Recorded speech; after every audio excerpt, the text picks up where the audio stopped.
¿Cómo les va? Arrancamos un nuevo programa de La Voz de Todos. Vamos a centralizar la charla de hoy primero con el diputado provincial del GEN, Marcelo Díaz, presidente del bloque del GEN en la provincia de Buenos Aires. Y después trajimos al doctor José Vera, abogado penalista, para analizar lo que tiene que ver fundamentalmente con el tema de seguridad. Y le voy a consultar por un tema que ocurrió en las últimas horas en la provincia de Buenos Aires en relación a que una jueza accedió a hablar con padres de víctimas para tomar una resolución si libera a una persona o no. Algo que se está planteando en la reforma del Código Procesal Penal y que también hay algún tipo de proyectos de ley parados hoy en la Cámara de Diputados. Y el primer tema que le voy a plantear a Díaz y después al doctor Vera es el tema de la inseguridad. La inseguridad es algo que realmente cada día preocupa más, fundamentalmente en la provincia de Buenos Aires. Se ha focalizado mucho en la zona sur del Gran Buenos Aires. ¿Qué es lo que está pasando? ¿Están las leyes caducas? ¿Están pero no se aplican? ¿Los jueces hacen desaguisados como los jueces de Morón ayer que liberaron a 2 asesinos habiendo pedido la fiscal 18 y 22 años respectivamente y los dejaron ir a la casa? Jueces con antecedentes en liberación permanente de violadores y de asesinos. No es el primer caso. Eso ya lo voy a hablar con el diputado Díaz, entre otros temas. Y por otro lado, ¿nos está mintiendo la gobernadora de Buenos Aires, en la provincia de Buenos Aires, valga el juego de palabras en muchas de las cosas que están ocurriendo? ¿Nos miente cuando dice que le giró el dinero a los intendentes para el tema de seguridad y en realidad recién la gobernadora envió la primera cuota, llegando casi a octubre, o mejor dicho, ya estando en octubre? ¿Nos miente la gobernadora y a los intendentes cuando habla del tema de obra pública, pero cuando van con los proyectos los intendentes, ellos digitan qué obra sí, qué obra no, teniendo la facultad el intendente de decidir qué obra es para su pueblo?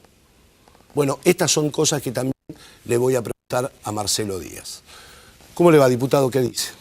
Gracias por la invitación. No, es un gusto. Estoy en deuda con usted. No, no hay problema. Sí. Marcelo, te voy a tutear porque es más cómoda la charla. ¿Qué está pasando con la inseguridad en la provincia de Buenos Aires y fundamentalmente una zona que en particular conoces mucho, en la zona sur? ¿Dónde vivo? Exactamente, porque en un momento fue el corredor del oeste. Hoy es como que se ha descomprimido. Por hoy en la zona sur es terrible. Sí, en muchos problemas en muchos lados, sobre todo en el área metropolitana, ¿no? Y obviamente esto genera un derrame también hacia las grandes ciudades. Mucho tiene que ver con la irrupción del narcotráfico en la escena cotidiana de la provincia de Buenos Aires desde hace muchos años, no es una cuestión nueva. Los problemas de la bonaerense, es decir, hoy lo que tenemos es que, a mi juicio, es decir, la policía y el Poder Judicial, en lugar de ser herramientas, y la política, en lugar de ser herramientas de la solución del problema, en muchos casos son parte del problema. Entonces, bueno, tenemos que tener una acción coordinada en este sentido. Lo primero que tenemos que lograr es ponernos de acuerdo en comenzar a resolver estos problemas. Lo segundo que tenemos que determinar es que esto no es para marketing, no es para decir que decomisé un camión que vino de Misiones con madera y marihuana adentro. Yo se lo transmití al ministro, eso me lo contó una vez el primer ministro de Scioli, y después me lo volvió a contar el otro, después me lo volvió a contar el otro, y le dije a Ritondo en confianza, si me lo contás vos voy a creer que es el mismo camión que va y viene, digamos, pero no es para hacer marketing, no es para mostrar, es un problema grave y tenemos un serio inconveniente ahí. La fuerza policial, digamos, nosotros cuando se debatió de las policías locales manifestamos que el problema era el delito organizado y el crimen organizado y que eso derramaba hacia los demás delitos. Y obviamente es lo que ha sucedido, lamentamos tener razón en ese sentido. Tan mal está que, por ejemplo, la policía no ordena o sea, no tenemos los correspondientes psicofísicos ni tan siquiera la rinoscopía de quienes están en el tema del área de narcotráfico en especial, digamos, ¿no? Tan siquiera las policías locales le ha hecho en la gestión Granado el certificado de reincidencia, a ver si hoy tenemos mucha gente con antecedentes en la policía. Primer planteo o primer tema que a mí, yo todas estas cosas que te voy a decir se las he planteado al ministro. Sí, me consta. No hago marketing, no hago campaña, no hago un proyecto de ley, porque son problemas de gestión, digamos. No es que yo tengo que hacer una ley para decir que esta propuesta pertenece al espacio de la doctora Stolbizer. Lo primero que tiene que hacer en una política de Estado, te vuelvo a repetir, donde toda la política tiene que estar de acuerdo, es que la política debe recuperar el mando de la fuerza. Hoy la política no tiene el mando de la fuerza. El gobierno, que es la política, ¿no? Oficialismo, oposición, las cámaras, no tiene el mando de la fuerza. Es una organización armada, la más importante de la Argentina, 90.000 hombres, la fuerza armada más importante de la Argentina, 90.000 hombres, y que no tenemos el mando de esa fuerza y que esa fuerza se maneja de forma anárquica, coordinada muchas veces por estructuras internas adentro que tienen más que ver con los intereses económicos y de negocios que tienen que por la propia función de la bonaerense, y esto no quiero involucrar a la totalidad. ¿Qué es para nosotros lo que, en primer lugar, tiene que haber un abordaje similar, pero que no es referencial en esto? Cuando asumió la democracia, Alfonsín tenía un serio problema con las Fuerzas Armadas. No en torno a temas de corrupción, ni en torno a temas vinculados, pero lo tenía. Lo primero que tiene que lograr esa política de Estado es que tiene que haber una cantidad con debido proceso, con las garantías constitucionales y con todo lo que hizo Alfonsín respecto a las juntas militares, por lo menos tiene que haber una gran cantidad de jefes policiales presos, que son como tienen que estar, como una muestra cabal de que las cuestiones se terminan. Lo segundo es que en la recuperación de ese mando de la fuerza tiene que haber una fuerte reestructuración en asuntos internos que funcionó hasta hace muy poco tiempo atrás como una caja más dentro de la bonaerense. A vos te llegaba un sumario, te atendía el sumariante del jefe policial, si el sumario es liberación de zona, narcotráfico y todo, agarraba una libretita y decía esto es $25.000. Entonces el miembro de la Fuerza de Seguridad pagaba los $25.000, el sumario se armaba de tal manera que cuando fuera la UFI el fiscal no puede hacer absolutamente nada, y también capaz que hay que ver cómo estaba el fiscal dentro de ese tema, porque la Corte estableció mediante una acordada un control para los juzgados de garantía y la procuradora no. Entonces hoy los fiscales archivan causas, desestiman pruebas y manejan toda la instrucción de una manera con demasiada y excesiva libertad en este sentido. Esa es una opinión mía, de la cual me hago cargo de lo que digo. Yo he presentado varias protestas, tengo jury firmado algunos fiscales, y creo que ese tema también es un tema que trabajar, que el PJ siempre se resistió a incluir el problema del Ministerio Público dentro del tema de la seguridad, de la ley de seguridad. Siempre resistió esa discusión allá por los 90, en definitiva allá por los 90, en la gestión Menem-Duhalde o en el conflicto Menem-Duhalde es donde arranca gran parte de los problemas de la bonaerense, de la interna bonaerense. Lo otro que le plantea el ministro Ritondo es la creación de una secretaría especial en la Fiscalía de Estado, porque es la única que tiene garantías constitucionales para intervenir en juicio en representación de la provincia de Buenos Aires, lo mismo que podría ser el abogado de la víctima, ¿no? Para que cuando un sumario entre a asuntos internos y tenga determinada característica, no el vigilante que se peleó con el comisario, no que tiene una falta de disciplina, sino sumarios que tienen que ver con corrupción, crimen, etcétera, etcétera, etcétera, esa secretaría que está fuera de la bonaerense sea la que supervise ese sumario. Y cuando eso pase a la UFI, la Fiscalía se presenta en esa causa y no para hasta que meta preso, si lo considera pertinente, al funcionario policial, si cometió un delito. Porque es necesario, pero también la ejemplaridad tiene que venir de arriba. No alcanza con que la gobernadora, y le creo, desestime que no recibe dinero de la bonaerense. Ahora, creer que cuando juntan ese dinero le dicen, no, mirá, la gobernadora no lo quiere, tomá, se lo devuelvan, todo eso no existe. Eso sigue circulando y se ve en los programas de televisión que hoy estamos viendo. La otra es incrementar los controles sobre el Ministerio Público, que es parte del problema, Y otro tema muy importante es el abordaje posterior de la cuestión de nuestro servicio penitenciario, que muchas veces los que cuidan a los presos son peores que los presos. Claro, ahí está, ¿no?, el problema. Yo he tenido una reunión con el ministro Ferrari, ustedes lo han escuchado públicamente decir la barbaridad que significa decir que no va a construir más cárceles porque no puede construir escuelas. Cuando vos estás planteando un sistema penal, es decir, en nuestra organización penal, aquí está el doctor que puede saber más que yo no soy abogado, la pena es la privación de la libertad, que es el bien más sagrado que tiene el ciudadano, y condiciones ultra austeras de vida dentro del establecimiento carcelario, y no que para algunos que tienen plata vayan teniendo prebendas como se hacen. Y le planteé la creación de la figura de la procuración penitenciaria para controlar el cumplimiento efectivo de la pena que tiene la persona, que no debe depender del mismo poder que lo capturó o que lo condenó, sino que debe depender de un poder distinto con mayor autonomía. ¿Y qué hacemos, ¿qué hacemos con los jueces? Con los jueces, bueno, con los jueces fíjate lo que pasó con la liberación, entre otras cosas, de lo que mataron a esta nena. Bueno, pero también depende de las instituciones, digamos. Ahí, digamos, tiene que entrar la denuncia de jury de los magistrados que intervinieron en esto.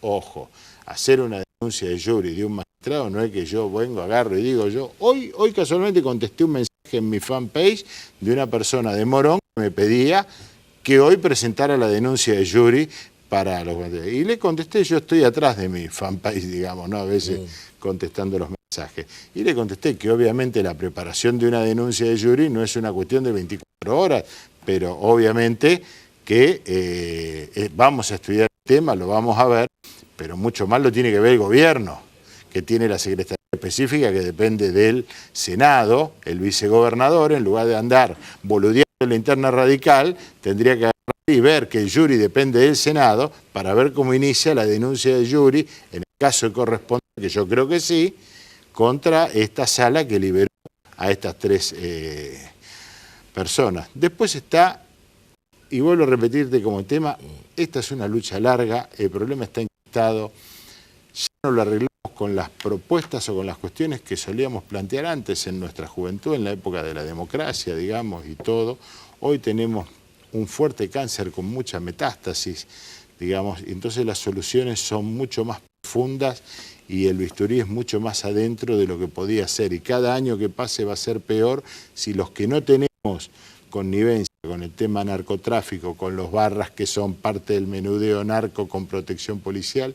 Y la mayor reflexión que te quiero hacer, porque hoy está en boga el tema de la bonaerense, pero está en boga parcialmente. No hay corrupción policial sin protección política. El miembro de la Fuerza de Seguridad no se anima a hacer corrupción policial si no tiene un cierto grado de protección política en algún lado. Una vez es el intendente, otras veces pueden ser los funcionarios del Ministerio de Seguridad, otras veces, digamos, pero el nivel político obviamente que solamente está, por eso dije que hay que dejar de ser parte del problema el tema de las instituciones. Creo en la decisión de la gobernadora Vidal en este sentido, pero con decisión no alcanza. Es imprescindible la decisión, hay que tener un plan, hay que consensuar y hay que avanzar en este sentido. Y hay que tomar el ejemplo cuando vos tenés, o sea, Alfonsín tenía infectadas las Fuerzas Armadas de fuertes cuestiones antidemocráticas y vinculadas a los derechos humanos, era otro problema. Pero había una decisión, había un plan, había un programa, y se avanzó. Te hago la última pregunta, ¿qué va a pasar con La Matanza? Han sancionado en la legislatura provincial la posibilidad de que los vecinos decidan el futuro de su distrito. Y por el otro lado, el Consejo Deliberante sacó una resolución. Yo creo que la reforma institucional del Gran Buenos Aires es la reforma política más importante, incluida la reforma del 94 constitucional que hubo, que poco reformó más que facilitarle la reelección del gobernador. El proyecto que yo presenté está en la Comisión de Asuntos Municipales, que ha convocado una audiencia pública para escuchar a los partidos políticos, a las fuerzas vivas, al gobierno y todo, cuál es su planteo respecto. En esto hay dos discusiones. Una es si La Matanza debe dividirse o no, que es un distrito muy grande. Y otra es por dónde pasás el lápiz de la división, ¿no? Yo te voy a expresar los motivos brevemente, si me permitís, ¿por qué no? Y también te voy a refutar los argumentos por los cuales me han criticado. O sea, yo creo que es un distrito que tiene 329 kilómetros cuadrados, es el más grande de Gran Buenos Aires, el promedio tiene mucho menos, tiene hoy 2 millones de habitantes, tenía 1.800.000 al censo 2010, hoy el promedio, según el crecimiento de un censo otro, está cerca de 2, y en el 2020 va a estar en 2.700.000 habitantes. Creo que tiene fuertes contrastes de zonas con mucha falta de servicio y necesidades básicas insatisfechas y zonas residenciales. Tiene a su vez entre las dificultades un municipio que abarca primero, segundo y tercer cordón y área rural juntas, con lo cual es imposible la planificación estratégica de una urbanización o de una ciudad a 5, 10 y 20 años. Y tiene los indicadores de pobreza más importantes, más duros de la provincia. Tiene, aparte de estos indicadores de pobreza más duros, tiene una particularidad, y vamos a las críticas que me han hecho. Se me ha dicho que quiero dividir al peronismo. Si vos tomás la última elección, en los 4 municipios que yo propongo ganó Scioli. Que lo que yo creo que en Matanza ahí es una élite gobernante, está enquistada en el Partido Justicialista y tiene algunos intereses económicos muy fuertes, que es lo que gobierna eso, pero no el ciudadano común. Creo que la proximidad de la autoridad legítimamente constituida mejora la calidad del vecino porque reclama, participa, hay mayor participación. Se me ha dicho que quiero crear 2 municipios pobres y 2 municipios ricos, dividir entre ricos y pobres. Y esta es la cuestión donde quiero centrar. ¿Vos sabés cuánto es el presupuesto de La Matanza? Creo que está 4.350 millones. El porcentaje más alto es fondo de participación. 4.350 millones de pesos. De los 4.350 millones de pesos proyectados al final del 2016, va a terminar 80% de ingresos coparticipables y del Estado Nacional y 20% de tasas municipales.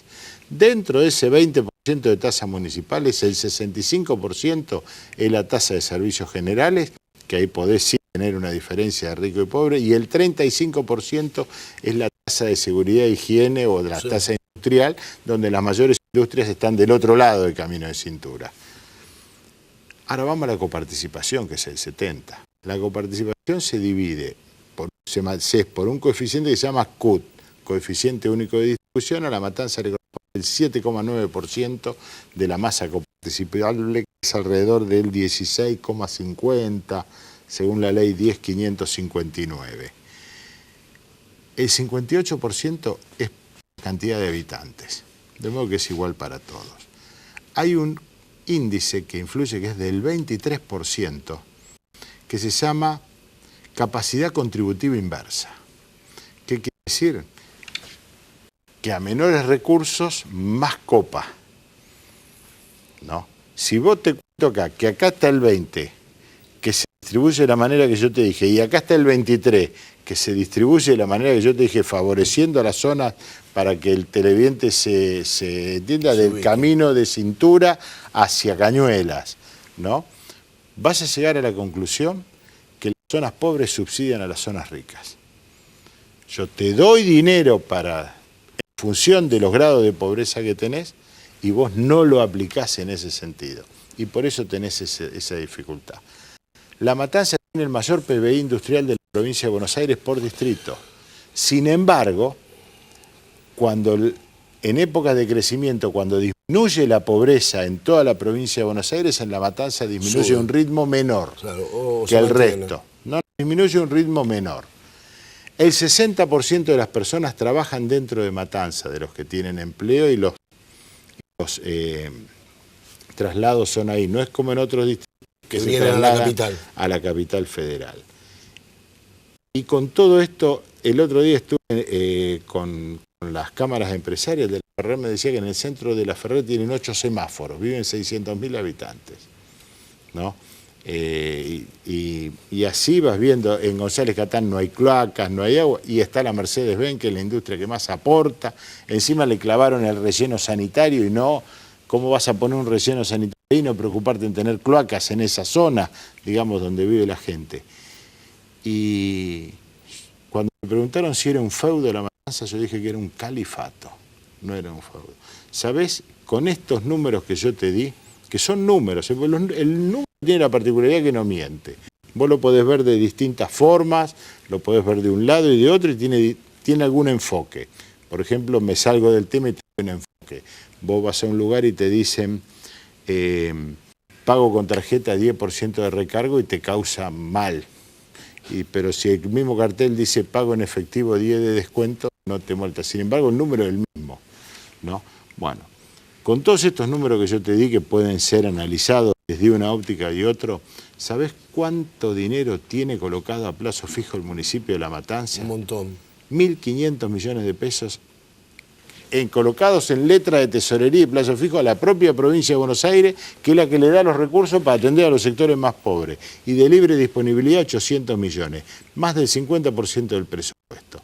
Entonces, yo creo que la división en municipios, cumplir en esencia el rol del municipio, la proximidad del vecino, el control del vecino, el control social, la posibilidad de que estos 10.000 millones que votamos en el presupuesto pasado, me gustaría saber en la audiencia pública cuáles son las obras que presentó la Municipalidad de La Matanza. A ver cuántas son para las zonas pobres y cuántas son para las otras. Marcelo, un gustazo. No, vamos a hablarlo de vuelta, el tema de La Matanza, sí. Interesante.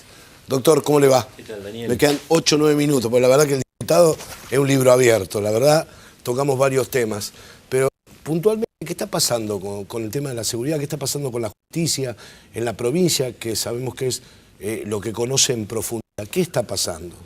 Y yo creo que se viene como desquebrajando y hoy por hoy ya es un descalabro.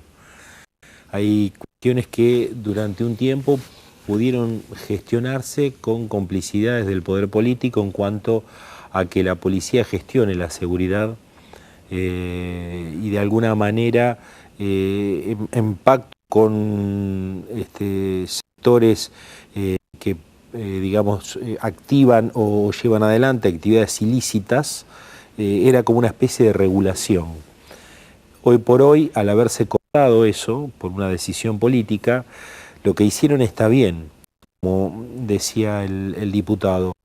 Cortamos, acá no hay más arreglo, pero para cortar eso y para que no haya más arreglo no fue de la mano o en compañía o a la par de un control de parte del Estado respecto tanto de los 90.000 efectivos policiales como los que son las policías comunales y distintas áreas de seguridad como gendarmería, prefectura, policía federal que también interactúan en el territorio bonaerense. Ahora, un fallo en las últimas horas, mejor dicho un fallo, una abogada, Cohen Ares creo que se llama, que logró que una jueza cite a víctimas para evaluar con ellos si le da la libertad o no a un asesino, justamente al asesino de su propio hijo. Algo que en su momento el Frente Renovador presentó en la reforma del Código de Procedimientos Penales, y también hay proyectos de ley con respecto a que la víctima no tiene ningún tipo de control sobre su victimario. ¿Esto siente un precedente? ¿Cómo lo analiza? Lo que sucede es que es halagüeño que la continuidad de la ejecución de la pena del delincuente tenga una intervención de parte de la víctima. Pero hay, creo que 35.000 detenidos, y estamos hablando de uno en 35.000. Claro, porque acá hay un tema, doctor, discúlpeme. El delincuente tiene constitucionalmente y por derecho propio un abogado que le pagamos todos para que lo defienda, ¿no es cierto? Garantizando las garantías constitucionales y del debido proceso. Pero la víctima no tiene esa misma posibilidad. Si no tiene plata para contratar a un abogado privado, queda a disposición del fiscal que le toque defenderlo. Claro, lo que sucede, yo escuché la propuesta del ministro en cuanto a proveer un abogado particular a la víctima. Realmente no me parece que se tenga que partir hoy por hoy, miren, una cuestión de ese tipo, sino tiene que haber un control de parte del Ministerio Público Fiscal a los integrantes de las distintas fiscalías para que controlen adecuadamente la actividad. Digamos, lo que tiene que hacer el poder político es ya hay alguien, y no le vamos a poner a alguien a la par. Si esta persona que tiene que cumplir correctamente su función de garantizar una adecuada representación de los intereses de la sociedad y también de la víctima a título particular, y no lo hace bien, colocarle un abogado va a generar todavía más problemas, porque va a tener que renegar el abogado con el fiscal que no quiere hacer su actividad. No lo veo como una solución, me parece más una cuestión para decir algo como respuesta política frente a una posición cada vez más dura de parte de las personas que han padecido o están padeciendo haber sido asaltados o que se le mató un familiar, que una solución verdadera. La realidad es que los fiscales tienen que atender concreta y categóricamente como representantes de la sociedad y a la víctima a título particular también, ¿no es cierto? Quien tiene las posibilidades puede contratar un abogado, pero en realidad es como un extra, porque el Estado debe sí o sí proveer a la defensa de los derechos, porque quien es afectado por un delito a su vez se afecta a la sociedad misma.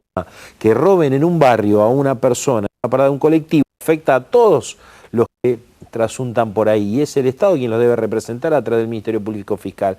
No veo una solución. Ahora, está todo descompuesto y lo que yo veo es que hay una decisión categórica y muy buena de cortar cajas en la policía, cajas en el servicio penitenciario, un sinnúmero de cuestiones que estaban muy mal y que se empiezan a acomodar. Pero no veo que a la par haya un sistema de control riguroso, porque no, digamos, encontraron en una sola regional que estaban llevando sobres los comisarios. Una, y en las demás no hay absolutamente nada. Es muy bueno, por ejemplo, como control el que presenten las declaraciones juradas. Es correcto, se le empiezan a cerrar los caminos para que puedan llegar a enriquecerse como lo hicieron en otros tiempos sin dar ninguna explicación a la justicia. Bueno, eso sí está bien y hay que proveer a más condiciones de ese tipo. El control ciudadano en las libertades, yo creo que más que convocar a la víctima, hoy por hoy, cuando un preso pide salir anticipadamente, quienes efectúan un dictamen es justamente los sospechados. El jefe del módulo donde el tipo está detenido, el jefe del penal, el asistente social del penal, son todos integrantes del servicio penitenciario. En realidad, en la cárcel de Mercedes, quienes deberían intervenir en esa no son los ciudadanos de Mercedes a través de 5 o 6 representantes, que como es en otros regímenes de libertad del mundo. Es decir, bueno, los vecinos consideramos que esta persona, luego de entrevistarla a él, a sus familiares, saber de qué va a vivir, de a qué se va a dedicar, está en condiciones o no de irse antes, porque la pena es para cumplirla. Los 5, 10, 15 es para cumplirlos todos.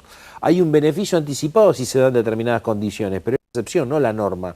Entonces, hay muchas cosas para modificar que no veo que estén realmente llevándose adelante, por lo cual esto es delicado, porque si se van a enfrentar a mafias totalmente organizadas por más de 100 años, como son la policía bonaerense, como son el servicio penitenciario bonaerense, no todos, sino en parte, bueno, hay que tener una respuesta también muy severa, como decía el diputado.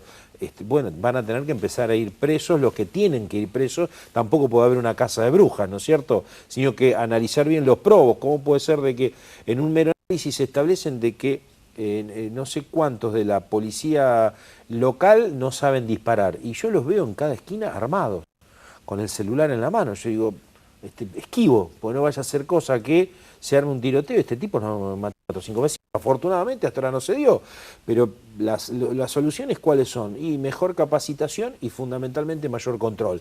Ese es un aspecto del planteo de la seguridad, para que el problema que hoy es la fuerza que tienen que controlar, no, otros son el control a los jueces, que lo hace la política, O sea, a los jueces no lo controla nadie más, no se controlan ellos.